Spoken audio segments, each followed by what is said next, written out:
الطاف حسین صاحب نے جو آج ان کی جو آڈیو سامنے آئی، یہ وہ آڈیو ہے جو ان کی جو پاکستان میں تقریر ہوئی تھی اس کے بعد کی ہے، کیونکہ اس آڈیو میں واضح طور پہ وہ یہ کمپلین کر رہے ہیں کہ 90 پر تالے ڈال دیے گئے اور ان کے اندر تالوں کے اندر لوہا پگھلا کے ڈال دیا گیا، تو اس کا مطلب یہ ہوا کہ یہ اس واقعے کی بات کی آڈیو ہے ان کی۔ اس میں کچھ نقطے انہوں نے اٹھائے۔ ایک تو انہوں نے ہندوؤں سے کہا، انڈیا کے ہندوؤں سے کہا کہ ہم سے غلطی ہو گئی، ہم سے گناہ ہو گیا، ہم انگریز کی سازش کا شکار ہو گئے، ہم نے یہ گناہ کر دیا پاکستان بنانے کا۔ پھر وہ یہ کہہ رہے ہیں کہ جو اس سازش کا حصہ نہیں بنے تھے، جنہوں نے یہ گناہ نہیں کیا تھا، وہ آج عیش کر رہے ہیں۔ اس میں 3 نقطے ہیں جن کا میں جواب الطاف حسین صاحب کو دینا چاہتا ہوں۔ ان کا پہلا نقطہ یہ ہے کہ یہ گناہ ہو گیا تھا ہم سے، اور ہم معافی چاہتے ہیں اور غلطی کا ازالہ کرنا چاہتے ہیں۔ تو سر، جس انڈیا سے معافی مانگ رہے ہیں، جس بھارت کی وہ بات کر رہے ہیں، جن ہندوؤں کی وہ بات کر رہے ہیں، ان کی اپنی حالت یہ ہے کہ ان کے وزیر دفاع منوہر پاریکر نے ایک بیان دیا تھا کہ پاکستان جانا جہنم جانے کے برابر ہے۔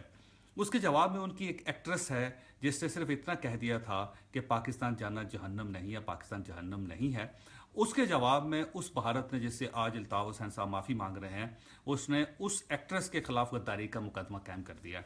تو سر، یہ وہ بھارت ہے جس سے آپ معافی مانگ رہے ہیں، وہاں انسانی حقوق کی یہ صورتحال ہے۔ وہ انڈیا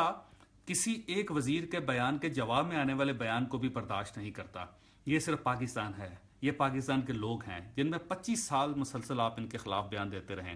آپ ان کے خلاف باتیں کرتے رہیں، آپ پاکستان کو توڑنے کی باتیں کریں، آپ انڈیا سے مدد مانگیں، آپ امریکہ سے مدد مانگیں، آپ اسرائیل سے مدد مانگتے رہیں، آپ انڈیا جا کر یہ کہتے رہیں کہ ہم سے غلطی ہو گئی ہے اور یہ تقسیم غلط تھی۔ اس کے باوجود پاکستان آپ کو برداشت کرے، پاکستانی آپ کو برداشت کرے، وہ آپ کو پھر بھی قائد تحریک کہیں، پھر بھی آپ کو لیڈر مانگیں، پھر بھی آپ کے منتخب کردہ لوگوں کو اپنے ایوانوں میں جگہ دے۔ تو سر، یہ اگر آپ کو بھارت اتنا اچھا لگتا ہے تو جائیں وہاں جا کے بات کریں۔ وہاں وہ اپنے شہری کو بھی اتنا حق نہیں دیتے کہ وہ ان سے، اپنے وزیر سے صرف یہ اسے ان کے سامنے انکار کر سکے کہ پاکستان جہنم نہیں ہے۔ یہ ہے انڈیا جس سے معافی مانگ رہے ہیں آپ۔ دوسرا، آپ نے فرمایا کہ گناہ ہو گیا۔ سر، گناہ یہ ہوتا ہے کہ جو مسلمان وہاں بھارت میں رہ گئے تھے،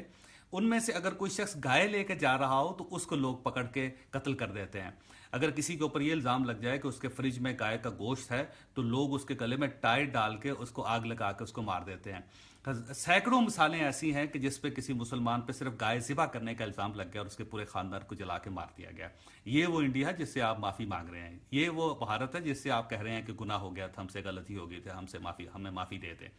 جائیں، جا کے وہاں پہ ذرا گائے کا ذبح کر کے گائے کے سر پہ ہاتھ پھیر کے دکھائیے وہاں پہ۔ اور اس کے مقابلے میں یہ پاکستان ہے جہاں کراچی شہر میں 12,000 لوگوں کو ذبح کر کے پھینک دیا گیا تھا، لاشیں پڑی ہوتی تھی سڑکوں پہ، لیکن اس کے باوجود پاکستان نے آپ کو برداشت کیا اور پاکستان نے آپ کو لیڈر بھی مانا۔ آپ کو کسی چیز کا الزام، کسی الزام کے جواب میں آپ کے اوپر پتھراؤ نہیں ہوا، اس کے باوجود لوگوں نے آپ کو آپ کے پورے حقوق دیے۔ یہ وہ بھارت تھا، جائیے جا کے وہاں دیکھیے ان مسلمانوں کی حالت کیا ہے۔ آپ یہ کہتے ہیں کہ گناہ ہو گیا، غلطی ہو گئی، سازش ہو گئی اور وہاں پہ لوگ عیش کر رہے ہیں۔ سر، عیش کی حالت یہ ہے کہ آپ کے بہت سے ایسے دوست ہوں گے، آپ کے بہت سے عزیز و رشتہ دار ہوں گے جو آج بھی بھارت میں ہوں گے نا، آپ کے چچا ہوں گے، آپ کے تایا ہوں گے، آپ کے کزنز ہوں گے وہاں پہ، اور ایم کیو ایم کے اندر جتنے اس وقت ایم پی اے ہیں، ایم این ایز ہیں، جو وسیم اختر صاحب میئر بنے ہیں، ان سب کے عزیز و رشتہ دار انڈیا میں ہوں گے۔ مجھے ان میں سے کسی ایک عزیز رشتہ دار کا نام بتائیے جو وہاں پہ ایم پی اے منتخب ہو گیا ہو، جو وہاں پہ ایم این اے بن گیا ہو، جو وہاں پہ سینیٹر بن گیا ہو، وہاں حکومت کا حصہ بن گیا ہو، یا کراچی جیسے کسی بڑے شہر کا میئر بن گیا ہو۔ سر، یہ پاکستان ہے جو آپ کے منتخب کردہ شخص کو جیل کے اندر بھی ووٹ دے کے میئر بنا دیتا ہے کراچی کا۔ اگر عیش کر رہے ہیں وہاں پہ مسلمان، تو ایک شخص بتائیے اپنا عزیز رشتہ دار جو وہاں پیچھے رہ کے جس نے عیش کیا ہے۔ یہ پاکستان ہے سر، جو آپ کو اتنی اجازت دے دیتا ہے کہ آپ کے اپنے منتخب کردہ شخص جس کے اوپر 12 مئی کا الزام ہو اور وہ جیل میں ہو، تو اس کے باوجود پاکستان کے سب سے بڑے شہر کا میئر اس کو الیکٹ کر لیا جائے۔ آپ کے جس کے اپنے وہ لوگ جن کے اوپر الزامات ہوں، 12 مئی کا الزام ہو، لوگوں کے قتل کرنے کا الزام ہو، ٹارگٹ کلنگ کا الزام ہو، اس کے باوجود ان کو ایم پی اے بھی بنایا جائے، ان کو ایم این اے بھی بنایا جائے، ان کو سینیٹر بھی بنایا جائے اور ان کو وزارتیں بھی دی جائیں۔ یہ پاکستان ہے، یہ پاکستان۔ جائیے جا کے انڈیا جا کے دیکھیے آپ کا کوئی ایک عزیز رشتہ دار مجھے دکھا دیجئے جو پیچھے رہ گیا ہو انڈیا میں اور وہاں رہ کے اس نے ترقی کی ہو، اور وہ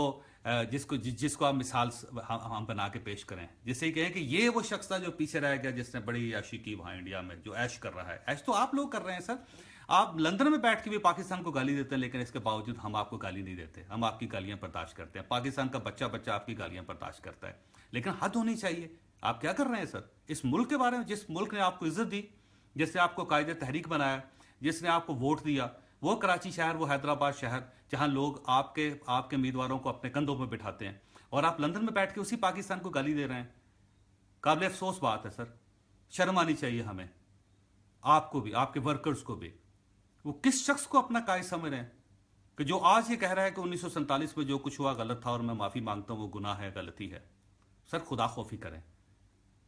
اور اگر فرض کیجیے آپ کی طبیعت خراب ہے اور آپ کے کارکن، آپ کے لیڈرز یہ کہتے ہیں کہ ان کی طبیعت خراب ہے، تو سننے والوں کی طبیعت ٹھیک ہے کیا؟ سننے والے بھی بیمار ہو گئے ہیں؟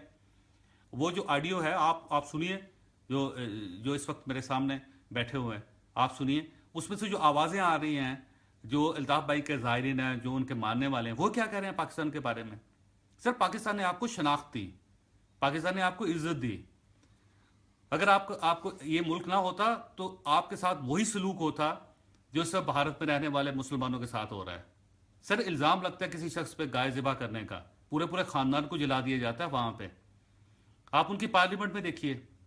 ان کے سینٹ میں دیکھیے، آپ جا کے آپ ان کی بڑی سیاسی جماعتیں جو ان میں دیکھیے، کتنے الطاف حسین ہیں وہاں پہ، کتنے ایم این اے ہیں، کتنے ایم پی ایز ہیں ان کے، آپ بتائیے۔ یا جو ترقی کرنے والے بڑے بڑے بزنس مین، اس میں مسلمانوں کی تعداد نکال کے بتا دیجیے مجھے۔ آپ بات کر رہے ہیں معافی کی، پاکستان کو معاف کر دیں آپ، خدا کا واسطہ ہے۔ یہ ملک مزید عزت نہیں دے سکتا ان تمام لوگوں کو جو پاکستان کو گالی دیتے ہیں، جو اس سرزمین پہ بیٹھ کے پاکستان مرد آباد کا نعرہ لگاتے ہیں۔ دوسرا ایشو خواتین حضرات وسیم اختر صاحب کا ہے۔ وسیم اختر صاحب آج میئر منتخب ہو چکے ہیں، اور مجھے یوں محسوس ہوتا ہے کہ ان کو کام کرنے کا موقع بھی دیا جائے گا، کیونکہ کراچی میں ایم کیو ایم کے پاس مینڈیٹ ہے، اور کوئی بھی سیاسی جماعت ہوگی، اس کا کسی بھی طبقے کے ساتھ تعلق ہو، کسی بھی فرقے کے ساتھ تعلق ہو، وہ دائیں بازو کی ہو یا بائیں بازو کی ہو، اگر لوگوں نے اس کو ووٹ دیا ہے تو ان کو کام کرنے کا پورا حق حاصل ہونا چاہیے۔ وسیم اختر صاحب کو میئر منتخب کیا ہے کراچی کے لوگوں نے، تو میں یہ سمجھتا ہوں کہ وسیم اختر صاحب کو پورا اختیار ملنا چاہیے تاکہ وہ کراچی کے لوگوں کو سرو کر سکیں۔ لیکن اس کے ساتھ ساتھ ایک اور چیز بھی ہے کہ ان کے سر پہ 12 مئی کی تلوار بھی ہے جو لٹکتی رہے گی۔ تو میرا خیال یہ ہے کہ یہ ایک بائی ڈیزائن ریاست نے ان کو اختیار بھی دیا ہے، ساتھ ایک تلوار بھی لٹکائی، اور تلوار کو آپ سمجھیں کہ بال کے ساتھ باندھ دیا گیا کہ نیچے سے جو ہی وہ حرکت کریں گے تلوار ان کے سر پہ گر جائے گی۔ لہٰذا اگر وہ خدمت کرنا چاہتے ہیں تو انہیں اب 12 مئی کی اس تلوار کے سائے میں بیٹھ کر کراچی کے لوگوں کی خدمت کرنی پڑے گی۔ لیکن بہرحال وسیم اختر صاحب کا حق ہے، اور اس حق کی ہم سب تصدیق بھی کریں گے، اور اس حق کے لیے ان کے ساتھ کھڑے ہو کر لڑیں گے بھی، کہ اگر لوگوں نے ان کو ووٹ دیا ہے تو اس ووٹ کا تقدس، اس ووٹ کا اختیار بھی انہیں ملنا چاہیے، اور کسی شخص کو اس اختیار کو چھیننے کا کوئی حق نہیں ہے۔ ایک اور چیز جو بحث ہو رہی ہے پاکستان میں پچھلے 2 دن سے، وہ یہ کہتے ہیں کہ فاروق ستار صاحب کا جو کل کی پریس کانفرنس تھی، وہ بیسیکلی انہوں نے قوم کی آنکھوں میں دھول جھونکی ہے، اور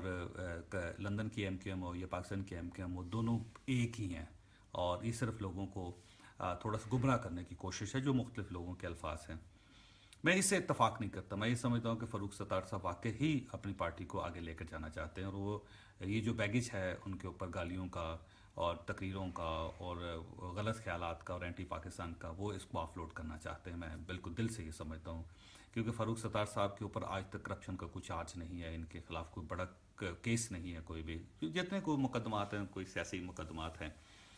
اور پچھلے 25-30 سال سے ان کا ماضی بھی سب لوگوں کے سامنے ہے۔ تو میں یہ سمجھتا ہوں کہ یہ ایم کیو ایم کے مسٹر کلین ہے، اور ان کی نیت پہ شک کرنا اس وقت بڑی زیادتی ہے۔ اور اگر فرض کر لیجئے کہ وہ خدشہ اسی طرح ثابت ہوتا ہے کہ واقعی انہوں نے دھول جھونکی قوم کی آنکھوں میں، اور یہ قوم مطلب ٹوپی ڈرامہ جس کو بہت سارے لوگ کہہ رہے ہیں انہوں نے کیا، تو پھر میرا خیال یہ ہے کہ یہ آخری ٹوپی ڈرامہ ہوگا ایم کیو ایم کا، یہ آخری دھول ہوگی جو انہوں نے قوم کی آنکھوں میں جھونک لی۔ کیونکہ اگر یہ منحرف ہو جاتے ہیں، اسے اعلان لا تعلقی تھے، اور اس کے بعد پھر قائد تحریک کو تقریر کرنے کی پوری اجازت دیتے ہیں اور اسی طرح واہ واہ کرتے ہیں، تو پھر اس کے بعد میرا خیال ہے MQM کا کوئی ایک شخص بھی ایسا نہیں بچے گا جس کے اوپر قوم اعتماد کرے. یہ ان کے پاس آخری آپشن ہے، آخری موقع ہے کہ یہ اپنی کریڈیبلٹی کو اسٹیبلش کریں. اگر انہوں نے یہ غلطی کر دی تو میرا نہیں خیال پاکستان میں کوئی شخص اس کے بعد بچے گا جو فاروق ستار صاحب کی حمایت کر سکے یا MQM کی حمایت کر سکے یا ان کی کسی بات کے اوپر یقین کر سکے. تو یہ آخری موقع ہے فاروق ستار صاحب کا. میں دل سے یہ سمجھتا ہوں کہ وہ نیک نیت ہیں، ان کو نیک نیت رہنا چاہیے. اگر نہیں رہتے تو پھر MQM کا بھی شاید مستقبل پاکستان میں نہ ہو. اللہ تعالیٰ آپ اور آپ کے اہل خانہ کو ہر قسم کی مصیبت سے محفوظ رکھے. اللہ حافظ.